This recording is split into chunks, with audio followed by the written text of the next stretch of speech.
வணக்கம். நம்ம இன்னைக்கு என்ன பார்க்க போறோம்னா, கவர்மெண்ட் வந்து டாக்ஸ் இம்போஸ் பண்றதால வந்து எப்படி வந்து சப்ளைக்கோ வந்து இம்பாக்ட் பண்ணுதுன்றத நம்ம இந்த வீடியோல பார்க்க போறோம். ஸோ நம்ம இதில வந்து அது ஃபார் எக்ஸாம்பிள் இப்போ இந்த டாக்ஸ் வந்து கவர்மெண்ட் போடுறதால எப்படி வந்து சப்ளைக்கோ மாறுது அண்டு எப்படி வந்து equilibrium price or equilibrium quantity எப்படி அஃபெக்ட் பண்ணுது.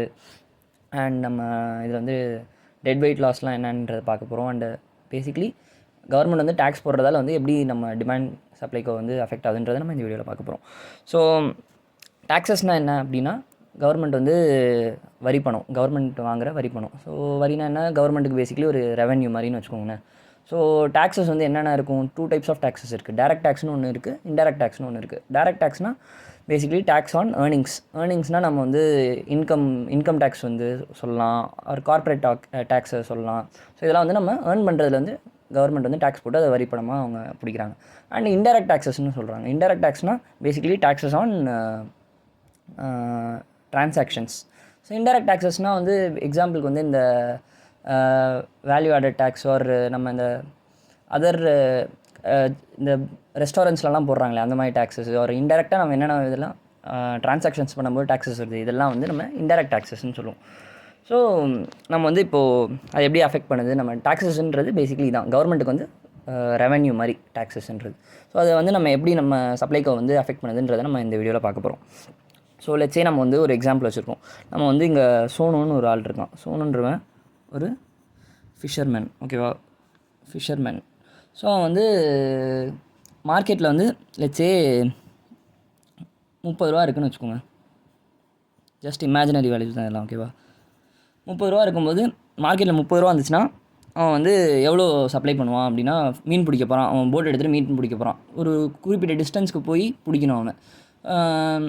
ஸோ பேசிக்கலி மார்க்கெட்டில் வந்து 30 ரூபா இருந்துச்சுன்னா அவன் வந்து சப்ளையே பண்ண மாட்டான். ஏன்னா அவனுக்கு வந்து அதில் அவனுக்கு வந்து செலவே பயங்கரமாக செலவாகும். அவனோட போட்டு அந்த மாதிரி எல்லா விஷயத்தையும் சேர்ந்து அதெல்லாம் பண்ண மாட்டான் அப்படின்ற மாதிரி. நெக்ஸ்ட் வந்து மார்க்கெட்டில் வந்து 40 ரூபா இருக்குதுன்னு வச்சுக்கோங்க மீனோட விலை. ஸோ 40 ரூபா இருக்கும்போது அவன் வந்து 100 மீன் பிடிச்சிட்டு வரான். பிகாஸ் அவனுக்கு வந்து மார்க்கெட் ப்ரைஸில் அதிகமாக இருக்குன்னும் போது அவன் அதிகமாக போய் மீன் பிடிக்கிறான். நெக்ஸ்ட் வந்து மார்க்கெட்டில் வந்து லெட்ஸே 50 ரூபா ஆகுதுன்னா அவன் வந்து இன்னும் டிஸ்டன்ஸ் போவான். ஏற்கனவே ஒரு குறிப்பிட்ட அளவுக்கு போய் போட்டில் போய் மீன் பிடிச்சிருப்பான். 50 ரூபா கிடைக்கும் போது அவன் இன்னும் டிஸ்டன்ஸ் போய் இன்னும் நிறைய மீன் பிடிக்கிறான். ஸோ அவன் வந்து 200 மீனை சப்ளை பண்ணுவான். அண்டு மார்க்கெட் ப்ரைஸ் வந்து 60 ரூபா ஆச்சுன்னா அவன் வந்து இன்னும் கொஞ்சம் போட் எடுத்துகிட்டு போய் தூரம் போய் 300 மீனை சப்ளை பண்ணுறான் அப்படின்ற மாதிரி. ஸோ இதை வந்து நம்ம இங்கே அப்படியே பிளாட் பண்ணலாம், ஓகேவா. ஸோ மார்க்கெட்டில் வந்து அவனுக்கு வந்து இந்த செலவுகளே, அந்த போட்டு செலவுலாம் வந்து 30 ரூபா ஆகுது. ஸோ அந்த 30 ரூபாய்க்கு வந்து மார்க்கெட் ப்ரைஸ் இருந்துச்சுன்னா அவன் வந்து போட் எடுத்துகிட்டு போகவே மாட்டான். ஸோ அதால் வந்து அவன் சப்ளையும் வந்து 0ல் இருக்கும். ஸோ இந்த இடம் அண்டு மார்க்கெட் ப்ரைஸ் வந்து 40 ரூபா இருந்துச்சுன்னா அவன் வந்து 100 சப்ளை பண்ணுவான். ஸோ 40 100. ஸோ இந்த இடம் பிளாட் பண்ணுங்கள் அப்படி. அண்டு 50 ரூபா இருக்கும்போது 200 சப்ளை பண்ணுறான். ஸோ 200 50. ஸோ இந்த இடம் அண்டு 60 300. ஸோ ரஃபாக இந்த இடம். ஸோ இது எல்லாத்தையும் கனெக்ட் பண்ணி ஒரு சப்ளைக்கோ வருது.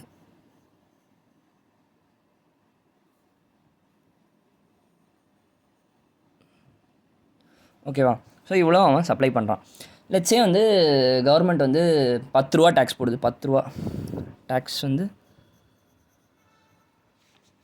டேக்ஸ் பர் குவான்டிட்டி வந்து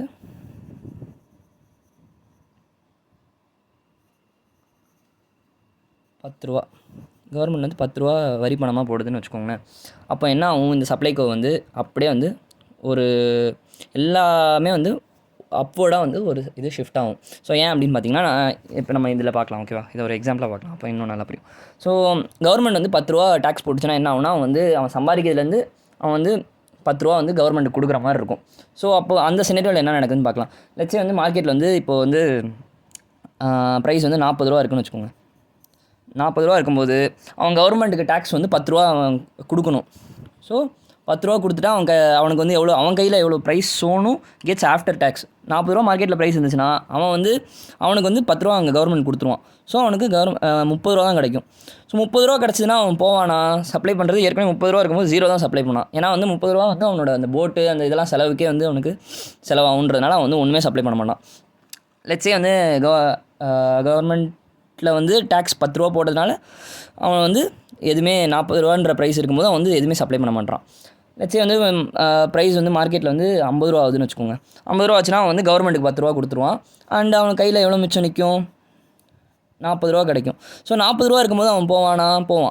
40 ரூபா இருக்கும்போது 100 சப்ளை பண்ணுவான். அண்ட் நெக்ஸ்ட் வந்து 60 ரூபா ஆகுது மார்க்கெட்டில். 60 ரூபா ஆகும்போது அவங்க கவர்மெண்ட்டுக்கு 10 ரூபா கொடுத்ததுக்கப்புறம் அவங்ககிட்ட எவ்வளோ மிச்சம் இருக்கும்? 50 ரூபா தான் இருக்கும். 50 ரூபாய்க்கு அவன் போவான். 50 ரூபா இருக்கும்போது 200 சப்ளை பண்ணுவான். இன்னும் தூரம் போய் சப்ளை பண்ணுவான். அண்ட் நெக்ஸ்ட்டு 70 ரூபா ஆகுது மார்க்கெட் ப்ரைஸ். ஸோ 70 ரூபா ஆகும்போது கவர்மெண்ட்டுக்கு 10 ரூபா கொடுத்ததுக்கப்புறம் அவன் கையில் வந்து 60 ரூபா தான் நிற்கும். ஸோ 60 ரூபாய்க்கு எவ்வளோ சப்ளை பண்ணுவான்? அவன் 300 சப்ளை பண்ணுவான். ஸோ இந்த கவர்மெண்ட் வந்து 10 ரூபா டேக்ஸ் போடுறதால என்ன ஆகும்னா, இப்போ நம்ம அதை அப்படியே ப்ளாட் பண்ணுறோம். ஓகேவா? இதே கர்வு. ஸோ அதே கர்வை நான் இங்கேயும் வரைகிறேன். 30 10 360. ஓகேவா? ஸோ இது வந்து ஏற்கனவே கவர்மெண்ட் பிஃபோர் டேக்ஸ் ரஃபாக வந்து இப்படி இருக்குது. ஒரு லைன் இருக்குது சப்ளை கர்வ். ஸோ டேக்ஸ் போடுறதுக்கு முன்னாடி ஒரு சப்ளை கர்வ் வரைஞ்சிருக்கும். அண்ட் டேக்ஸ் போட்டதுக்கப்புறம் என்ன ஆகும்? அவன் வந்து அதிகம் கவர்மெண்ட்டுக்கு வந்து 10 ரூபா அதிகமாக கொடுக்குற மாதிரி இருக்கும். ஸோ அவன் வந்து ஏற்கனவே இந்த சப்ளை கர்வில் வந்து பார்த்தீங்கன்னா இங்கே வந்து டேக்ஸ் போடாது. Without tax. ஓகேவா? வித்தவுட் டேக்ஸ் வந்து இவ்வளோ சப்ளை பண்ணிகிட்டு இருந்தான்.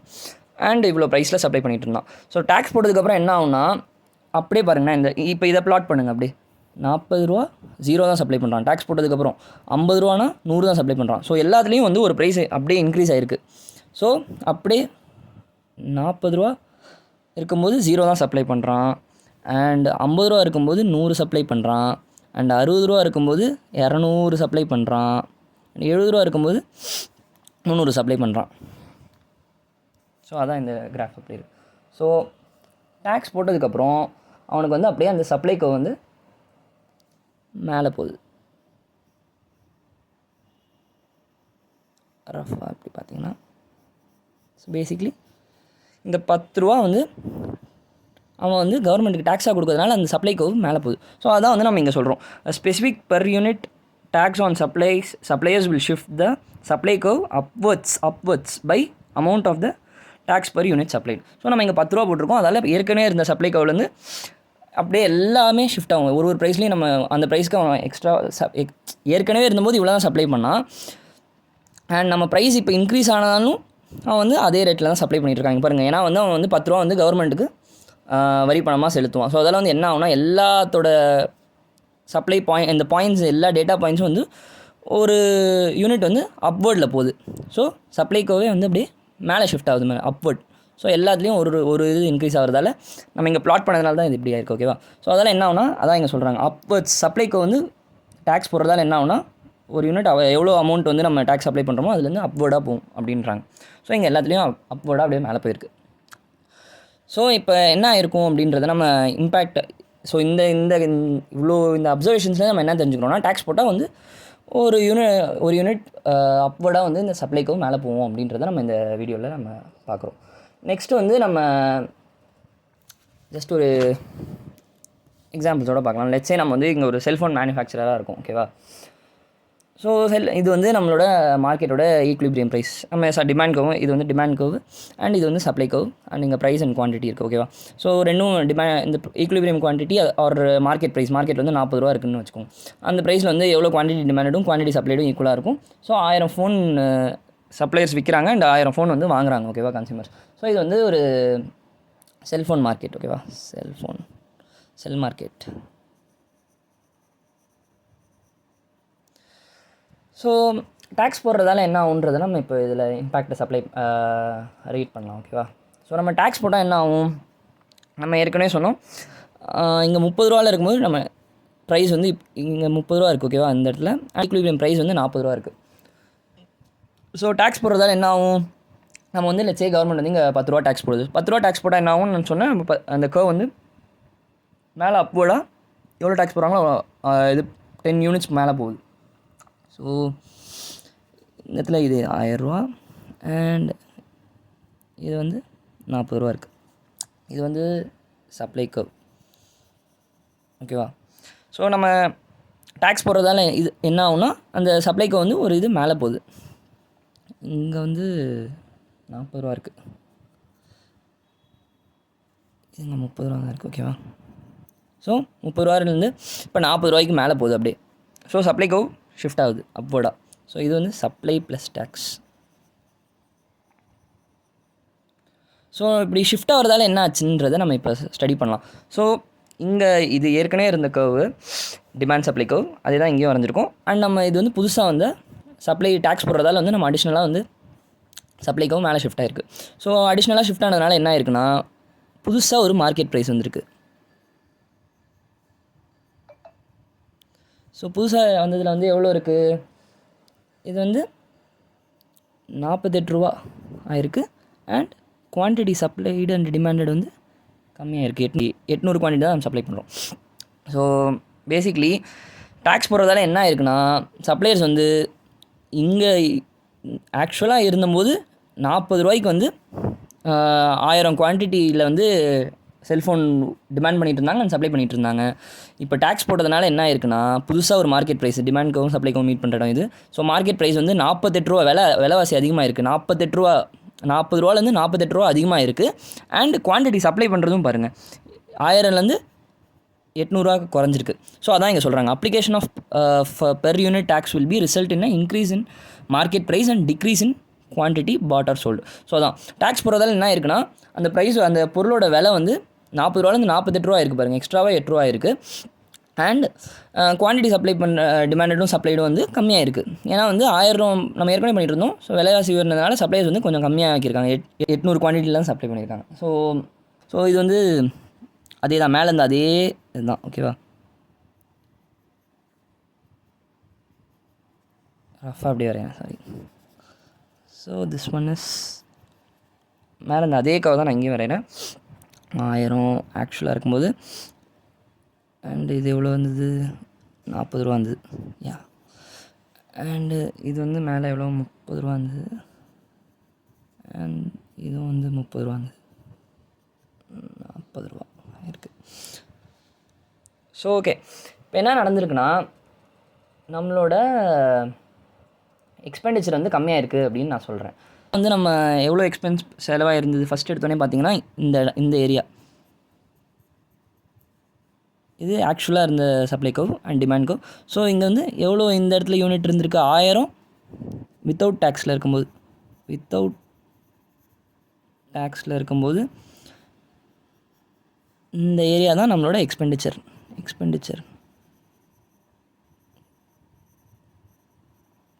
வித்தவுட் டேக்ஸ் இருக்கும்போது இங்கே எவ்வளோ யூனிட் இருக்குது? 1000 இன்ட்டு ஹைட் எவ்வளோ? 40 ரூபா மார்க்கெட் ப்ரைஸ். ஸோ வந்து 40,000 வந்து கன்சியூமர்ஸ் வந்து பேசிக்கலி இவ்வளோ ஸ்பெண்ட் பண்ணியிருக்காங்க அப்படின்ற மாதிரி. அண்டு இப்போ புதுசான ப்ரைஸ்க்கு எவ்வளோ வந்திருக்கு? அப்படியே ஷ்ரிங்க் ஆகிருக்கு பாருங்கள். இப்படி இருந்த ஏரியா வந்து இப்போ இந்த ஏரியாக்குள்ளே அப்படியே ஷிஃப்ட் ஆகுது. இப்படி இருந்தது, இப்போ ஏரியா கம்மியாக இருக்குது பாருங்கள். ஸோ இந்த இடம் தான் இப்போ இது வந்து புதுசாக டேக்ஸ் போட்டதுக்கப்புறம், ஏன்னா இதான் வந்து நம்மளோட மார்க்கெட் ப்ரைஸாக இருக்குது, புது சப்ளைக்கு வருது. ஸோ வித் டேக்ஸ் இருக்கும்போது இதான் வந்து மார்க்கெட் ப்ரைஸ். எவ்வளோ மார்க்கெட் ப்ரைஸ் ஏறி இருக்குது? 48 ரூபா. ஸோ 48 ரூபா, அது விலைவாசி 40 ரூபாலேருந்து 48 ரூபா அதிகமாகவும் இருக்குது. நம்ம ஏற்கனவே சொல்லியிருந்தோம் குவான்டிட்டி டிமாண்ட் அண்ட் சப்ளைடும் வந்து கம்மியாக இருக்குது. ஸோ 800. ஸோ இதை நம்ம எப்படி சொல்லுவோம்? இந்த ஏரியாவை வந்து 800 இன்ட்டு ஓவரால் ஹைட் வந்து 48 வித் டேக்ஸ் இருக்கும்போது எக்ஸ்பெண்டிச்சர், இது வந்து பேசிக்கலி எக்ஸ்பெண்டிச்சரை நம்ம கேல்குலேட் பண்ணிகிட்ருக்கோம். கன்சியூமர் எக்ஸ்பெண்டிச்சர் வந்து கம்மியாக இருக்குது. 800 இன்ட்டு 48. ஸோ 400. ஸோ 38,400 இருக்குது. ஸோ 40,000 38,400 இருக்குது. ஸோ பேசிக்லி வந்து வித்தவுட் டேக்ஸில் இருக்கும்போது ஆக்சுவலாக இந்த மார்க்கெட் ப்ரைஸில் இருந்தபோது நம்ம வந்து 40 ரூபாயை விற்றும்போது நம்ம வந்து இவ்வளோ எக்ஸ்பெண்டிச்சர் வந்து இவ்வளோ பேர் நம்ம வந்து கன்சியூமர் வந்து செலவு பண்ணியிருக்காங்க எக்ஸ்பெண்டிச்சராக. ஆனால் வந்து டேக்ஸ் போட்டதுக்கப்புறம் என்ன ஆயிருக்கு, இந்த புது சப்ளைக்கு வந்ததுக்கப்புறம் டேக்ஸ் போட்டதுக்கப்புறம் 48 ரூபா விலைவாசி அதிகமானதுனால கன்சியூமர் ஸ்பெண்டிங் வந்து எக்ஸ்பெண்டிச்சர் வந்து கம்மியாக இருக்குது. வித் டேக்ஸ் பண்ணும்போது 38,400 தான் இருக்குது. ஸோ பேசிக்கலி இந்த ஏரியா வந்து இப்படி இருந்தது, இந்த மாதிரி ஆயிடுச்சு, கம்மியாக இருக்குது. ஸோ அதால் வந்து எக்ஸ்பெண்டிச்சர் கம்மியாக இருக்குன்றோம். ஸோ நெக்ஸ்ட் வந்து நம்ம இப்போது சப்ளையரோட இதுலேருந்து பார்க்கலாம். சப்ளையரோட ரெவென்யூ பார்க்கலாம். ஓகேவா, சப்ளையர் ரெவென்யூ ஆர் ப்ரொடியூசர் ரெவென்யூன்னு சொல்லலாம். Producer revenue. ஸோ நம்ம முதல்ல ஈக்விலிபிரியம் மார்க்கெட் ப்ரைஸ் வரைஞ்சிக்கலாம். ஸோ எவ்வளோ 1000 அண்ட் புது இது வந்து ஆனால் 800 அண்ட் திஸ் ஒன் இஸ் எவ்வளோ 48 ருபீஸ். ஓகேவா. ஸோ நம்ம வந்து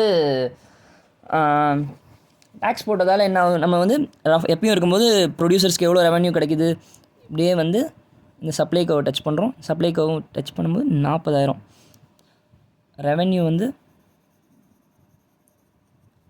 40 இன்ட்டு இந்த ஏரியா. ஓகேவா, 40 இன்ட்டு 1000. ஸோ பேசிக்லி 40,000 ரெவென்யூவாக வந்திருக்கு சப்ளையர்ஸ்க்கு. ஓகேவா. பட் ஆனால் டேக்ஸ் போட்டதுனால என்ன இருக்குது, இந்த சப்ளைக்கு மேலே போயிருக்கு அண்ட் அதால் வந்து ப்ரைஸ் ஏறி இருக்குது. ஸோ அதால் வந்து இப்போ வந்து நம்ம கேல்குலேட் பண்ணால் எவ்வளோ வரும்னு பார்த்தா 48ன்னு போட்டிருக்கோம். பட் ஆனால் 48 இப்போ நம்ம இந்த இவங்களோட ரெவென்யூ கண்டுபிடிக்கணும்னா என்ன பண்ணுவோம், இந்த 48 இன்ட்டு 800 தானே போகணும்னு நினைப்போம். ஆனால் ஆக்சுவலி நம்ம 48 ப்ரைஸ்க்காக நம்ம இப்போ நம்ம சப்ளையர் ப்ரொடியூசர்லேருந்து பார்க்கணும். ஓகேவா, 48 ருபீஸாக நம்ம ஆக்சுவலாக அவனுக்கு கிடைக்கும். அவன் வந்து 10 ரூபா டேக்ஸாக கொடுக்கணும். ஸோ டேக்ஸாக கொடுத்ததுக்கப்புறம் 48லேருந்து அப்படியே கம்மி பண்ணுங்கள், எவ்வளோ வரும், லெட்ஸே 38. ஏன்னா வந்து அவன் 10 ரூபா டேக்ஸாக போயிடும். 48 ரூபா தான் அவன் ஆக்சுவலாக கிடைக்கும்னு நினச்சான். பட் ஆனால் அவன் கவர்மெண்ட்டுக்கு வந்து டேக்ஸ் கொடுக்கணும்ல 10 ரூபா. ஸோ 10 ரூபா கொடுத்ததுனால என்ன ஆச்சுன்னா அவனுக்கு 48 ரூபாலேருந்து 38 ரூபா தான் அவனோட ப்ரைஸ் ஆகிடுது. அவ்வளோதான் கிடைக்கும். ஸோ அதுக்கு வந்து இப்படியே இங்கே வந்து இதை டச் பண்ணி இங்கே வந்தீங்கன்னா இதுதான் அவனோட ரெவென்யூ. ஸோ இந்த 38 ரூபா ப்ரைஸ் கிடைக்கும் அண்ட் எவ்வளோ அவன் விற்றுருக்கான், 800 தான் விற்றுருக்கான். ஸோ பேசிக்லி அவனுக்கு ரெவென்யூ வந்து ரெவென்யூ டேக்ஸ் இருக்கும்போது சப்ளையருக்கு எவ்வளோ கிடச்சிருக்கு, அவன் வந்து 38 தான் ப்ரைஸு அண்ட் அவன் எவ்வளோ குவான்டிட்டி சப்ளை பண்ணியிருக்கான், 800. ஸோ பேசிக்லி அவனுக்கு வந்து எவ்வளோ வந்திருக்கும், 38 இன்ட்டு 8 வந்து 30,400 ருபீஸ். ஸோ இங்கே கிளியராக தெரியுது ரெவென்யூ வந்து ப்ரொடியூசருக்கு கம்மியாக இருக்குது. ஏன்னா வந்து அவன் ஆக்சுவலாக அந்த நார்மல் சப்ளையில் விற்றுட்டு இருக்கும்போது அவனுக்கு வந்து 40,000 கிடச்சிது ரெவென்யூ. ஆனால் கவர்மெண்ட் டேக்ஸ் போட்டதுனால அவனுக்கு வந்து 30,400 தான் கிடைக்கிது. ஸோ அவனுக்கு இவ்வளோ ரூபா வந்து கம்மியாக இருக்குது. ஸோ பேசிக்லி என்ன சொல்ல வராங்கன்னா, டேக்ஸ் போடுறதால வந்து நமக்கு வந்து கன்சியூமர்ஸ்க்கும் வந்து லாஸ் இருக்குது, ப்ரொடியூசர்ஸ்க்கும் கொஞ்சம் லாஸ் இருக்குது. கன்சியூமர்ஸ் வந்து அவங்க ஸ்பெண்டிங்கை கம்மி பண்ணுறாங்க. எக்ஸ்பெண்டிச்சரே பாருங்கள், எக்ஸ்பெண்டிச்சர்ன்றது பேசிக்கலி அவங்க எக்ஸ்பென்ஸ் எவ்வளோ செலவு பண்ணுறாங்கன்றது. வித்தவுட் டேக்ஸ் இருக்கும்போது 40,000 செலவு பண்ணிட்டு இருந்தாங்க. ஆனால் வந்து இப்போ 38,000 தான் பண்ணுறாங்க, கம்மியாக இருக்குது. ஏன்னா வந்து ப்ரைஸு வந்து விலைவாசி அதிகமானால கன்சியூமர் வந்து கம்மியாக ஸ்பெண்ட் பண்ணியிருக்காங்க அண்ட் குவான்டிட்டியும் சப்ளை பண்ணுறது கம்மியாக இருக்குது கன்சியூமர்தும். அண்டு இங்கே வந்து நம்ம supplier point of producer point of வியூலேருந்து பார்த்தீங்கன்னா அவன் வந்து நார்மலாக இருக்கும்போது இவ்வளோ ரெவென்யூ வந்துட்டு இருந்தது. பிகாஸ் அந்த இவ்வளோ ஏரியா இருந்தது. ஸோ பேசிக்லி இவ்வளோ கிடச்சிருக்க வேண்டியது. பட் ஆனால் வந்து அவன் வந்து கவர்மெண்ட்டுக்கு வந்து 10 ரூபா டேக்ஸ் கொடுக்குறதால புதுசாக இந்த மாதிரி ஒன்று வருது. அண்ட் அந்த 48லேருந்து 10 ரூபா டேக்ஸ் போகிறதால 38 ஆகுது. அண்ட் ஸோ பேசிக்லி இந்த ஏரியா தான் அவனோட ரெவென்யூ. ஸோ இந்த ஏரியா ஸோ ரெவென்யூ வந்து அவனுக்கு கம்மியாக தான் ஆகுது. ஸோ நான் ஏற்கனவே இருக்கும்போது 40,000 வந்தது, இப்போ வந்து அவனுக்கு 30,400 தான் கிடைக்குது. ஸோ இதெல்லாம் வந்து நம்ம இப்போ என்ன தெரியுதுன்னா, டேக்ஸ் போடுறதால வந்து கவர்மெண்ட்டுக்கு ரெவென்யூ எங்கே வருது அப்படின்றது பார்த்திங்கன்னா அதை நம்ம இப்போ பார்க்கலாம். ஸோ நம்ம அதே தான் திருப்பியும் வரையலாம். ஸோ இது வந்து நம்ம நார்மலாக இருக்கும்போது 40 ரூபா இருக்கும்போது 1000 இருந்தாங்க. புதுசாக வந்து டேக்ஸ் போட்டதுனால என்ன ஆகுது, சப்ளைக்கு மேலே போகுது அண்டு புதுசான மார்க்கெட் ப்ரைஸ் வந்து எவ்வளோ இருக்குது, 48 ரூபா. அண்டு கம்மியாக இருக்குது, 800 தான் சப்ளை பண்ணிகிட்ருக்கோம். ஸோ பேசிக்கலி எங்கே கவர்மெண்ட்டுக்கு இன்கம் கிடைக்குதுன்னு பார்த்தீங்கன்னா, ஸோ 48 ரூபாலேருந்து 10 ரூபா தான் கவர்மெண்ட்டோட ரெவென்யூ மாதிரி. ஸோ 48லேருந்து 10 மைனஸ் பண்ணிங்கன்னா எவ்வளோ வரும், 38 வரும். ரஃபாக வந்து இந்த இடத்துக்கு இருக்கும் 38. அண்ட் எவ்வளோ குவான்டிட்டி சேல் ஆகிருக்கு, 800. புது சப்ளை இன்க்ரீஸ் ஆனதுனால இப்போ பேசிக்கலி இந்த டேக்ஸ் போட்டதுனால என்ன ஆயிருக்குன்னா, இந்த சப்ளைக்கு மேலே போயிருக்கு. அதால் புதுசாக ஒரு ப்ரைஸ் வந்திருக்கு, மார்க்கெட் ப்ரைஸ் வந்திருக்கு 48 ரூபாய்க்கு. And quantity demand and supply வந்து 800 தான் இருக்குது. ஸோ இதில் கவர்மெண்ட்டுக்கு வந்து எங்கே ரெவன்யூ வருதுன்றது நம்ம இங்கே வந்து நம்ம எக்ஸ்பெண்டிச்சரோட ஏரியா பார்த்தோம். இங்கே வந்து நம்ம ரெவன்யூ வந்து சப்ளைக்கு எவ்வளோ கிடைக்குதுன்னு பார்த்தோம். இப்போ நம்ம கவர்மெண்ட்டுக்கு எவ்வளோ ரெவன்யூ கிடைக்குதுன்றது இந்த இடத்துல எங்கே பிளாட் பண்ணுறோம் பாருங்கள் ஏரியாவை. ஸோ பேசிக்கலி 48 ரூபாய்க்கு இப்போ விற்றுட்டுருக்கு. அண்ட் கவர்மெண்ட் வந்து அதில் வந்து 10 ரூபா பிடிக்கும். ஸோ 10 ரூபா பிடிக்கிறதுனால வந்து 48லேருந்து 10 மைனஸ் ஆகிறதால 38 ஆகுது. ஸோ இந்த ஏரியா அண்டு ஹரிசானில் வந்து 800, பிகாஸ் 800 தான் இப்போ வந்து சேல் ஆகிட்டுருக்கு இந்த புது ப்ரைஸ்க்கு. ஸோ அப்படியே இந்த இடம், ஸோ இந்த ஏரியா தான் வந்து கவர்மெண்ட்டோட ரெவென்யூ. ஸோ 48லேருந்து 38 மைனஸ் ஆச்சுன்னா 10 இருக்கும். அண்டு பட் ஹரிசானில் எவ்வளோ யூனிட்ஸ் போயிருக்கோம், 800. So basically 8,000 rupees. 8,000 rupees வந்து கவர்மெண்ட்டுக்கு ரெவென்யூ. Government revenue. ஸோ ரெவென்யூனா ஜஸ்ட் இந்த ப்ரைஸையும் எவ்வளோ குவான்டிட்டியும் மல்டிப்ளை பண்ணுறோம். நம்ம ஏற்கனவே பழைய வீடியோலாம் பார்த்துருப்போம். இந்த ரெவென்யூனா பேசிக்கலி இந்த இடத்தையும் மல்டிப்ளை பண்ணி இந்த ஏரியா எவ்வளோ இருக்குன்றது, சப்ளைக்கும் டிமாண்ட்க்கும் அந்த நடுவில் ஏரியா தான் நம்ம இந்த இடத்துல ரெவென்யூன்னு சொல்கிறோம். ஸோ கவர்மெண்ட் ரெவென்யூ வந்து இந்த ஏரியா. ஸோ பேசிக்லி புது ப்ரைஸ்க்கு அண்ட் எவ்வளோ சேல் ஆகிருக்கு அண்டு 48 ரூபாலேருந்து விற்றுட்ருக்கு. ஸோ கவர்மெண்ட் வந்து அதுலேருந்து பிடிக்கிறதால 10 ரூபா பிடிக்குது. ஸோ அதால் வந்து 38 rupees கம்மியாகுது. And this area is called government revenue. So basically என்ன ஆகுதுன்னா, நம்ம என்ன சொல்லலாம், டேக்ஸ் போடுறதால வந்து நமக்கு வந்து சப்ளையர்ஸ்க்கும் லாஸ் இருக்குது அண்ட் கன்சியூமர்ஸ்க்கும் அவங்களோட ஸ்பெண்டிங் வந்து கம்மியாகுது. ஏன்னா வந்து விலைவாசி அதிகமாகிறதால இந்த சப்ளைக்கு மேலே போகிறதால விலைவாசி அதிகமாகுது மார்க்கெட் ப்ரைஸு. ஸோ அதால் வந்து அந்த ஏரியாவும் கம்மியாகுது, எக்ஸ்பெண்டிச்சர் ஏரியாவும் கம்மியாக இருக்குது. அண்டு சப்ளையர்ஸோட ரெவென்யூ வந்து கம்மியாக இருக்குது. அண்ட் கவர்மெண்ட்டுக்கு வந்து இவ்வளோ ரெவென்யூ கிடச்சிருக்கு, 8,000 ரூபா கிடச்சிருக்கு.